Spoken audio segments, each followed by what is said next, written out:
오늘 본문은 그렇습니다. 앞서서 사도행전 전체를 보면 이 사도행전 이 끝장에 있는 28장의 이 말씀은 바울이 드디어 그가 그토록 원했던, 간절히 원했던 로마에 입성하는 것이 기록되어져 있습니다. 그래서 사도행전 28장에서 바울을 로마로 보내 복음을 증거케 하신 그 하나님의 뜻이 드디어 이루어지는, 성취되는 그 사도행전의 절정과 같은 겁니다. 28장 끝장이 사도행전의 가장 핵심적인 부분이라고도 말할 수 있습니다.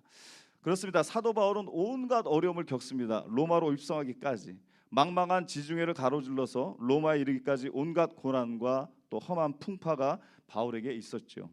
가는 곳마다 유대인들의 그 끈질긴 복음 증거의 방해, 또 핍박, 복음을 반대하는 무리들의 음모가 너무나 많았습니다.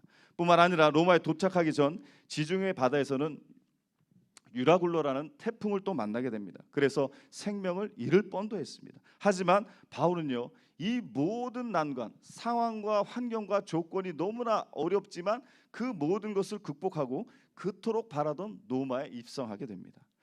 개선 장군과 같이 화려하진 않았습니다.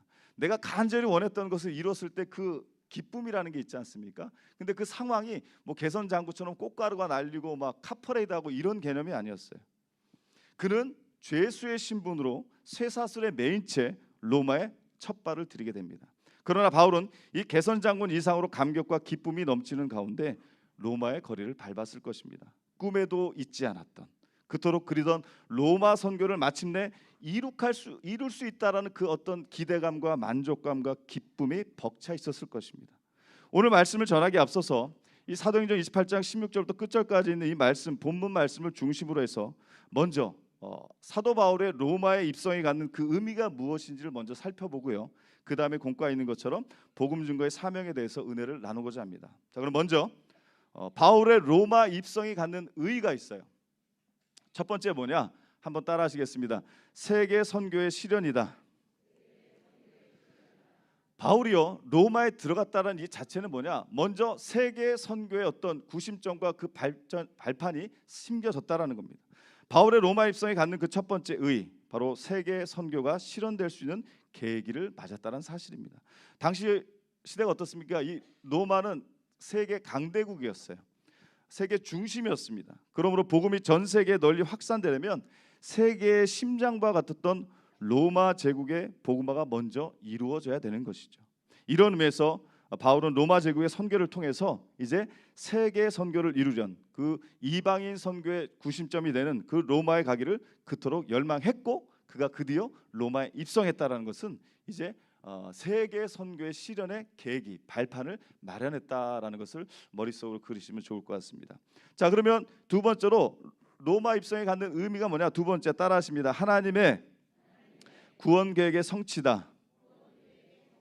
뭐 같은 말일 수 있습니다. 세계 선교의 실현을 발판을 만들었고, 이제 이를 통해서 하나님께서 계획하신 그 구원의 계획이 누구를 통해? 사도 바울을 통해 오늘을 사는 또 우리에게도 동일하게 역사하시는 겁니다. 오늘 이곳에 앉아 계신 우리 성도님들, 유튜브로 예배드리신 우리 성도님들, 우리 모두도 하나님이 사도 바울뿐만이 아니라 오늘 저와 여러분 우리 모두에게도 그러한 선교적 사명을, 구원의 계획을 이루시기를 간절히 원하심을 믿으시기 바랍니다. 바울의 로마 입성에 갖는 이 두 번째 의, 바로 하나님의 구원 계획이 구체적으로 성취되었다는 사실입니다. 하나님의 구원 계획은 그렇습니다. 유대인, 이스라엘 백성, 유대인뿐만이 아니라 온 이방 백성들을 구원하시는 것이 하나님의 구원 계획이십니다. 이러한 사실은 구약 성경 여러 곳에 언급된 바 있습니다. 먼저 자막을 통해서 이사야서 56장 6절에서 7절 말씀을 천천히 같이 읽습니다. 시작.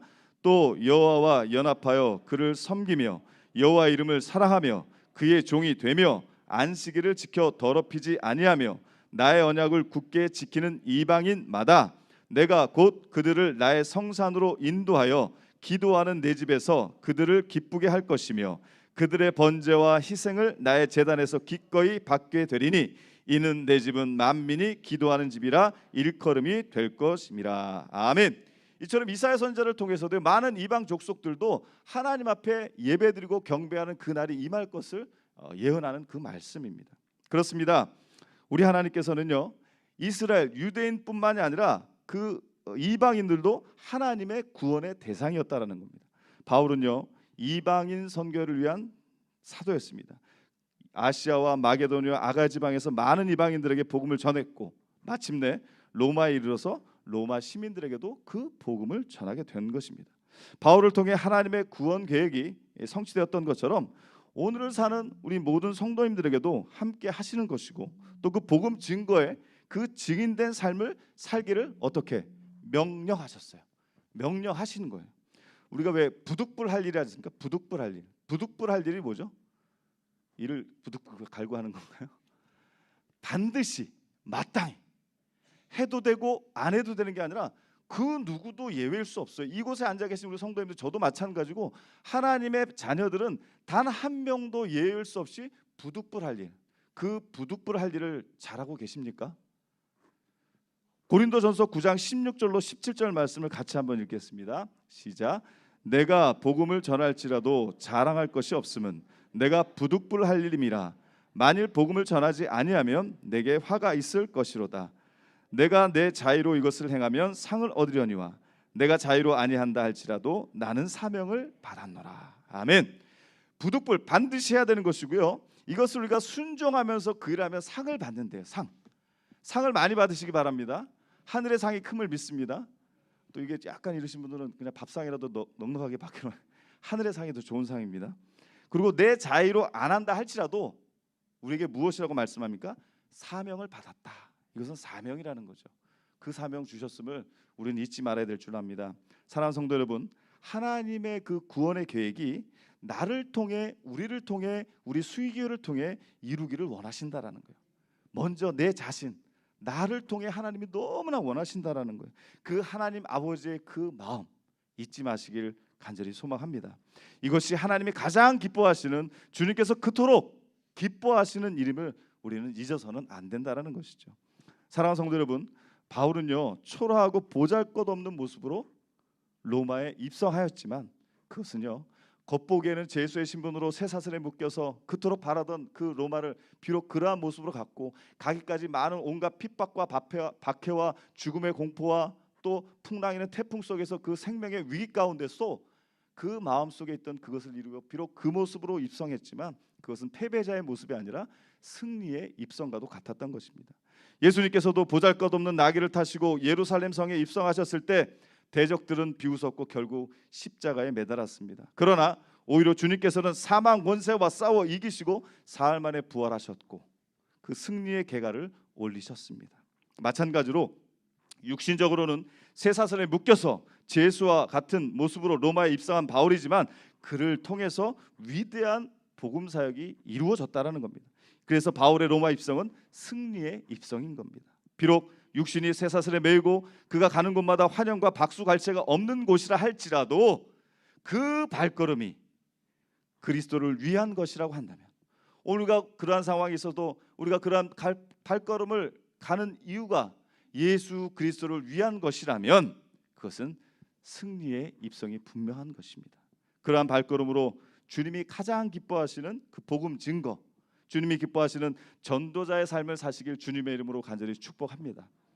이제 오늘 이러한 사도 바울의 로마 입성에 대한 의미를 설명을 드렸고 이제 속회 공과에 나와 있는 거 하나님이 바라시는 전도자의 자세 너무나 신앙생활 하시면서 많이 들으셨을 거예요. 저도 마찬가지고 근데 늘 말씀드립니다. 제 스스로에게도 말하지만 믿음은요 결코 머리로 아는 게 아니죠. 창세기부터 요한계시록까지 쫙 깨고 사도 바울의 전도여행 쫙 깨고 중요하지만 믿음은요 우리가 머리로 아는 게 아니죠.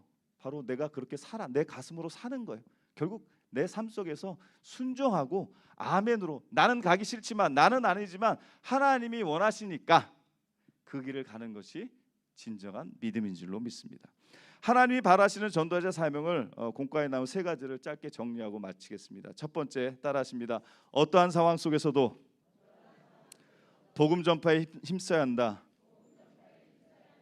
아멘. 어떠한 상황 속에서 상황이 여건이 좋을 때도 물론 하겠지만 안 좋을 때도 하는 거죠. 무시로 하니까 무슨 노래가 생각나려고 하네요. 무시로 앉으나 서나 예수님 생각.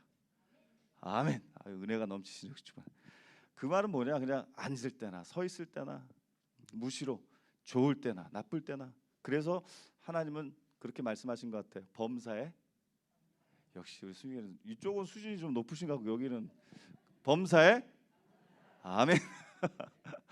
범사에 감사하는 게 정말 쉽지가 않더라고요. 근데요, 하나님이 원하시니까 우리는 그래야 되는 거죠. 어떠한 상황, 바울은 이전에도 여러 번 로마에 그토록 가기를 간절히 원했어요. 하지만 뜻대로 되면 좋은데 세상 이치가 내 뜻대로 잘 안 되는 게 많더라고요. 그럼에도 로마를 향한 복음 증거의 사명은 멈추질 않았습니다. 마침내 가이사에게 재판을 요청하여 로마에 이르기까지 험난한 사도 바울의 여정이 있었습니다. 그러나 내가 복음만 전할 수만 있다면 어떤 고난도 만하지 않았던 것이 사도 바울의 믿음이었다라는 거죠. 사랑하는 성도 여러분, 어떠한 상황 속에서도 바울처럼 복음을 증거하고 계십니까? 디모데후서 4장 2절 말씀을 같이 한번 읽겠습니다. 시작. 너는 말씀을 전파하라. 때를 얻든지 못 얻든지 항상 힘쓰라. 범사에 오래 참음과 가르침으로 경책하며 경계하며 권하라. 아멘. 말씀하고 있습니다. 때를 얻든지 못 얻든지 항상 힘쓰라. 아유, 하나님 지금 때가 아니에요. 그때가 되면. 사도 바울은 묶여 있어도, 옥중에 갇혀 있어도, 온갖 위협 속에서도 그는 복음을 증거했습니다. 오늘 우리는 어떻습니까? 나는 지금 어떻습니까? 환경과 상황, 조건과 수많은 이유를 말하며 지금은 때가 아니라고, 그때가 오면 하겠다고, 요것만 해결되고 나면 그때 하겠다고. 성경은 말씀합니다. 때를 얻든지 못 얻든지 해도 되고 안 되는 것이 아니라 부득불 할 일, 반드시 마땅히 그 누구도 예외일 수 없는 그 일을 반드시 하라고 명령하고 계십니다. 로마서 10장 14절 말씀을 같이 한번 읽겠습니다. 시작. 그런즉 그들이 믿지 아니하는 일을 어찌 부르리요? 듣지도 못한 일을 어찌 믿으리요? 전파하는 자가 없는 어찌 들으리요? 아멘. 사랑하는 성도 여러분, 전하는 자가 없으면 그렇죠, 들을 수 없는 것이죠. 주님은 여전히 오늘도 우리 모두에게 땅 끝까지 이르러 증인된 사명을 살라고 말씀하고 계십니다. 예수님께서 이 땅의 사역을 다 마치시고 승천하시기 전에 사도행전 1장 8절 말씀이잖아요. 오직 성령이 너에게 임하시면 너희가 권능을 받고 예루살렘과 온 유대와 사마리아와 땅 끝까지 이르러 내 증인이 되리라. 명령이신 거예요. 마지막 유언을 하신 거예요. 우리가 잘 아는 청개구리 아시죠? 청개구리도 맨날 엄마 말 반대로 하다가 엄마가 죽을 때 유언을 어떻게 했죠? 내가 죽으면 무덤을 어디에다가? 하기 좋은 데 나오셨네요. 강가에다가. 그러면 반대로 땅에 산에다 묻을 줄 알고. 근데 얘가 마지막에 청개구리, 그래 내가 그동안 엄마 말을 잘못 들었으니까 마지막 말씀 내가 드려야지. 목소리가 왜 이렇게 나오죠? 잘 들어야지 하면서 엄마 말씀 따라 강가에다 물가에다 무덤을 졌더니 비가 오나 흐리면 청개구리가 개굴개굴 운대잖아요. 청개구리도 저희는 청개구리보다 더 좋은 사람, 좀 그러네요. 다 만물은 소중한데 각자 역할이 달라서 그런 거지. 하물며 청개구리도 그랬는데 저와 여러분도 예수님의 지상 명령, 마지막 유언, 사람도 사람 간의 부모와 자식 누군가 마지막 유언은 우리가 되게 각인해서 그 어떻게든 하려고 하잖아요. 예수님이 우리에게 그런 유언을 하신 거예요. 훗날 마라나타, 이 땅에 재림하실 다시 오실 예수님, 그때 예수님 앞에 섰을 때 주님 말씀에 내가 순종하며 어렵더라도 정말 열심히 살았습니다. 그 말씀 지키려고 제가 정말 너무 열심히 살았습니다. 그렇게 고백하시길 간절히 소망합니다. 사랑하는 성도 여러분, 제가 한번 질문해 보겠습니다. 주님께서 나를 바라보실 때요, 아름답다라고 그런 말씀을 듣고 싶으십니까? 아멘이 작으시네요. 아니면 야, 참 보기가 징글징글하다 정말, 이런 말씀을 듣고 싶으십니까? 없죠. 다 아름답다라는 말씀을 듣고 싶잖아요. 그 비결이 있어요. 대신에 오늘 여기 오신 분들만 아시고요, 안 오신 분들한테는 알려주지 마세요. 자, 로마서 10장 15절 말씀을 보겠습니다. 로마서 10장 15절 시작. 보내심을 받지 아니하였으면 어찌 전파하리요? 기록된 바 아름답도다. 좋은 소식을 전하는 자들의 발이여 함과 같으니라. 아멘. 우리 하나님께서, 우리 주님께서 아름답게 보시는 것이 있어요. 뭐냐? 그 증인된 삶, 그 복음을 전파하는 그것이 얼마나 아름답게 보이시면 아름답도다, 아름답다고 얘기하시는 거예요. 하나님이 우리 성도님들을 바라보실 때, 또 우리 숭일교회와 한국교회를 바라보실 때 아름답도다, 아름답도다. 아유 정말 징글징글하다, 징글징글하다 이러면 안 되시잖아요. 아름다움의 비결은 말씀에 있는 줄로 믿습니다. 혹시 성형외과 가지 마세요. 이러시면 다 아름다워질 줄로 믿습니다. 갑자기 분위기가 이상해지네요. 어떤 상황 속에서도 복음 전파에 힘쓸 때 하나님이 우리를 아름답게 보시니 여기 계신 모든 성도님들 그 말씀 따라 주님 안에서 늘 아름다우시길 주님의 이름으로 축복합니다. 두 번째로 따라하십니다. 예수 그리스도와 하나님 나라만 전하자. 그렇죠. 우리가 전할 것은 우리의 나의 자랑이 아니에요. 나의 어떤 그런 게 아니고 어떤 이런 것이 아니라 예수 그리스도 하나님의 나라 그 복음만을 전한다라는 거죠. 그 복음이 내 삶에 어땠는지, 내가 그 복음 때문에 이 복음 때문에 내 삶이 어떻게 변화됐는지, 내 이 복음 때문에 내 삶이 어떻게 위로받고 내 삶이 어떻게 삶이 행복했는지, 또 무엇이 보장받았는지 그 복음의 가치를 전하는 거죠. 오늘 본문 23절 말씀 한번 같이 읽습니다. 23절 시작. 그들이 날짜를 정하고 그가 유숙하는 집에 많이 오니 바울이 아침부터 저녁까지 강론하여 하나님의 나라를 증언하고 모세의 율법과 선지의 말을 가지고 예수에 대하여 권하더라. 31절 끝절 말씀도 같이 읽습니다. 시작. 하나님의 나라를 전파하며 주 예수 그리스도에 관한 모든 것을 담대하게 거침없이 가르치더라. 아멘. 당대의 모든 길은 로마로 통한다. 팍스로마. 모든 길은 로마로 통한다는 정도로 세계의 중심이 로마 제국이었어요. 강대국인 이 로마 제국에서 하나님 나라의 복음을 전하고 예수 그리스도를 가르치는 결코 또 쉬운 일만은 아니었을 것입니다. 오늘 우리도 바울이 전했던 그 복음만을 전하는 것이죠. 그러기 위해서 알아야 되죠. 뭘 전하려면 뭘 알아야 되잖아요. 무엇을? 내가 받은 은혜, 내가 받은 예수 그리스도의 십자가의 그 은혜, 십자가의 사랑의 감격, 그 감격을 갖고 계십니까? 그 감격을 잃어버리지 마시기 바랍니다. 그래서 우리가 그 복음을 알아야, 그 복음 예수 그리스도를 알아야, 하나님의 나라를 알아야 전할 수 있다라는 거죠. 그것은 성경에 나와 있잖아요. 그래서 우리는 성경 공부도 열심히 해야 합니다. 말씀을 주야로 묵상도 해야 합니다. 복음이 무엇인지 알고 그 복음을 전해야 되기 때문인 것이죠. 사랑하는 성도 여러분, 복음이 뭐죠? 복음, 굿뉴스, 기쁜 소식. 바로 예수 그리스도가 우리의 기쁜 소식이고 예수 그리스도가 우리의 삶의 진정한 기쁨이라는 거죠.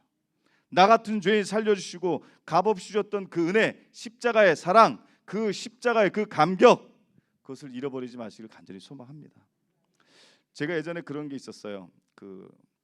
전에도 한번 말씀을 드렸나 설교 중에 한동안은요 십자가만 보면 눈물이 그렇게 나왔어요.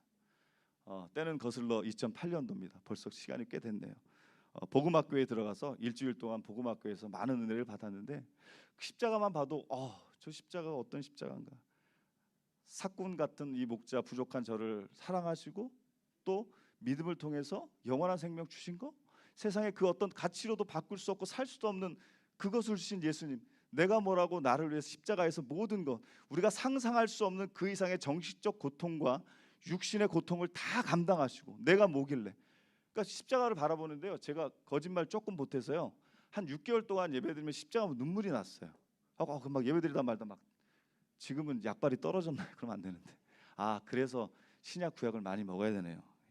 약을 많이 드시기 바랍니다. 그래서 이 십자가를 바라볼 때 그 감격, 구원의 감격, 이 은혜, 이 소중한 것을 그 무엇 때문에, 세상의 근심과 염려와 걱정과 그 해결되지 않는 일들 때문에 그 십자가의 은혜와 감격, 나 같은 죄인 살려주시고 그 믿음을 통해 천국 백성 삼아주신 그 은혜와 사랑 결코 잃어버리지 마시기 바랍니다. 사랑하는 성도 여러분, 내가 받은 그 은혜, 나 같은 죄인 살려주고 영생 허락하신 그 십자가의 사랑, 내게 허락하신 예수님의 십자가 그 사랑, 그 감격을 전하시길 주님의 이름으로 축복합니다. 그렇습니다. 예수 그리스도와 하나님 나라를 전하는 것이 바로 복음을 전하는 것입니다. 끝으로 세 번째 따라합니다. 담대하게 거침없이 복음을 증거해야 된다. 참 귀한 말씀이네요. 담대하게 거침없이. 자, 사도행전 1장에서 시작되었던 하나님의 나라의 운동이 이제 마지막 28장까지 이어지고 있습니다. 바울은 비록 새방에서 2년 동안 구금된 거예요. 요즘 말로 하면 가택연금돼서 있었지만 그리스도를 전하는 일을 멈추지 않았어요. 그 상황이, 그 조건이, 그 환경이 복음 전함의 장애물이 되지 않았다라는 것입니다. 그것 때문에 복음을 전하기 너무 어려서 복음 전할 때를 기다린다고 이유를 대지 않았습니다. 바울과 실라도 옥중에서 감옥이니까 내가 내일 어떻게 갑자기 사형장의 이슬로 사라질지 모르는 그 죽음의 공포와 그 시간 속에 그 옥중에서 나는 이 상황이 이래서 하나님 예배드릴 수 없어요. 지금 예배드릴 마음이 아니에요. 그 심정이 아니에요. 라고 반문할 수 있지만 그 속에서 오히려 찬양과 예배를 통해 옥문이 열려지는 놀라운 역사를 하나님이 경험케 하시지 않았습니까? 우리가 잘 아는 거 큰 잔치 혼인 잔치 비유 아시죠? 마태복음 22장과 누가복음 14장에 보면 예전에 복음 성가로 많이 불렀던 것 같아요. 죄송해요 죄송해요 정말 잔치에 갈 수 없어 장가 가야 하고 소도 사야 가고 논밭에 나가 할 일이 많아 내어이하리 죄송해요. 기억하시나요? 잘 기억 안 하시나? 너무 죄송하다는 거. 왜? 아유 지금 천국 잔치 막 이거 초대했어요. 하늘의 신령한 뭐 하나님 예수 그리스도의 이 복음을 전하고 그것에 초청을 했는데 아유 너무 죄송하대요. 또 오늘 또 우리가 어떤 하나님의 영광 나타내는 어떤 예배의 자리, 어떤 뭐 그런 모임, 이런 어떤 그러한 자리에 우리가 초청을 받았는데 죄송해요 정말 잔치 갈 수 없대. 왜? 장가도 가야 되고 시집도 가야 되고 소도 사야 되고 돼지도 사야 되고 논밭에 나가서 할 일이 너무 많아서 어우 나 어떻게 하면 좋아요 정말 죄송해요. 이런 성경의 비유의 말씀을 우리는 기억하고 있습니다. 예수 하나님 나라의 복음을 거절한 거죠. 또한 복음 증거에 직인된 사명을 받은 우리도 이 복음을 전해야 되는데 이 가사처럼 무엇 때문에 지금 일이 너무 많아서 네 어리합니까? 죄송합니다. 지금은 전할 수가 없네요 라고 생각하고 계십니까? 사랑하는 성도 여러분, 바울은요 복음 전하는 일하면 조금도 주저하지 않았습니다. 왜? 하나님이 우리 주님께서 복음 전하는 일을 아름답게 보심을 믿었기 때문입니다. 그 아름다움을 믿고 땅끝까지 이르러 증인되라는 그 명령에 순종하는 삶을 사도 바울이 살았던 것처럼 오늘 저와 여러분도 그러한 삶을 살기를 주님이 그토록 원하신 줄로 믿습니다. 우리가 하나님의 자녀된 백성으로서 담대하게 거침없이 복음을 증거해야 되는 것, 그 누구도 예일 수 없고 해도 되고 안 되는 것이 아니라 부득불할 일이기 때문입니다. 복음의 증거자가 되는 사명 앞에 아멘으로 화답하시고 힘들더라도 순종하며 나아가시길 주님의 이름으로 축복합니다. 바울은 이제 주후 61년경 죄인의 신분으로 로마에 도착해서 이처럼 담대하게 복음을 증거하다가 2년이 넘도록 기소되지 않고 자동적으로 구류 상태 가택연금에서 풀려난 것으로 전해지고 있습니다. 석방되었던 이 사도 바울은 에베소와 마게도니아, 드로아, 그레데 등지로 복음을 전하다가 결국 주후 67년경 네로의 박해로 인해 재투옥되었다가 네로에 의해서 참수당했다고 기록되어 있습니다. 죽기까지 복음을 전한 바울의 믿음, 하나님 나라 가기까지 우리 모두도 복음의 증인 되시길 축복합니다. 오늘의 말씀 마치겠습니다. 다니엘서 12장 3절 말씀에 보면 많은 사람을 옳은 대로 돌아가게 한 자는 별과 같이 영원토록 빛나리라. 아멘. 그렇습니다. 오늘 우리도 스타가 될 수 있습니다. 이 땅의 스타가 아니라 하나님 나라의 스타가 될 수 있습니다. 바울은 로마에서 오직 예수 그리스도와 하나님 나라의 복음만을 전파했습니다. 그 외에 다른 목적을 세우지 않았습니다. 오직 예수님만이 증거될 수만 있다면, 오직 하나님의 나라의 이 영원한 생명이 전해질 수만 있다면 그가 옥중에 갇혔어도, 복음 전함의 방해와 위기, 시련과 고난 속에서도, 죽음의 공포가 밀려오는 그 상황도 상관없었습니다. 왜? 예수님만 드러나길 원했기 때문입니다. 하나님의 나라가 선포되길 원했기 때문입니다. 오늘 우리도 증인된 사명 잘 감당하셔서 주님의 기쁨 되시길 주님의 이름으로 간절히 축복합니다.